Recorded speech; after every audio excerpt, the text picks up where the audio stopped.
गौतम ऋषि ने एक तिनके के सहारे से गाय को हटाने की कोशिश की और वह गाय मर गई।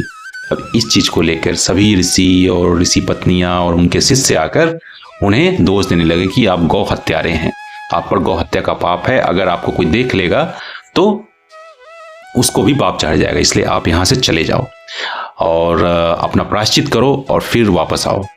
तो इस तरह से जो गौतम ऋषि हैं उन्होंने जो सभी ऋषि मुनि थे उनके बताए हुए मार्ग पर चलकर प्रायश्चित किया और महादेव की तपस्या की। महादेव उनके तपस्या से प्रसन्न हो गए।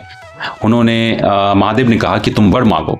तो गौतम ऋषि ने कहा कि आप मुझे पाप मुक्त कर दीजिए भोले बाबा, पाप मुक्त कर दीजिए महादेव।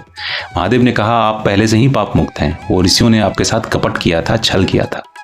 तो गौतम ऋषि ने पता है क्या कहा? गौतम ऋषि ने कहा कि महादेव उन्होंने जो भी किया हो, लेकिन उसी के वजह से आज मैं आपके दर्शन प्राप्त कर पाया।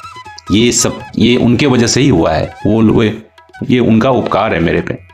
महादेव प्रसन्न हो गए कि ऐसा भक्त है मेरा जिसने इसके साथ गलत किया, उसकी भी ये प्रशंसा कर रहा है। तो महादेव प्रसन्न हो गए और फिर बोले कि वर मांगो। तो गौतम ऋषि ने कहा कि आप मुझे गंगा जल दे दीजिए। तो महादेव ने गंगा मैया को वहाँ बुलाया। वहाँ पर गोमती नदी है, गौतमी नदी, उसको गौतमी गंगा बोला जाता है इसीलिए। फिर माता गंगा ने सभी देवताओं को भी बोला कि आप भी यहाँ निवास करें। फिर महादेव माता पार्वती के साथ वहाँ पर निवास करते हैं, जिसे त्र्यंबकेश्वर ज्योतिर्लिंग बोला जाता है। और गौतमी गंगा में स्नान करके लोग त्र्यंबकेश्वर ज्योतिर्लिंग का दर्शन कर अपने पापों का नाश करते हैं। बाद में सभी ऋषि गुण भी वहाँ पर आकर अपने पाप को मुक्त किए।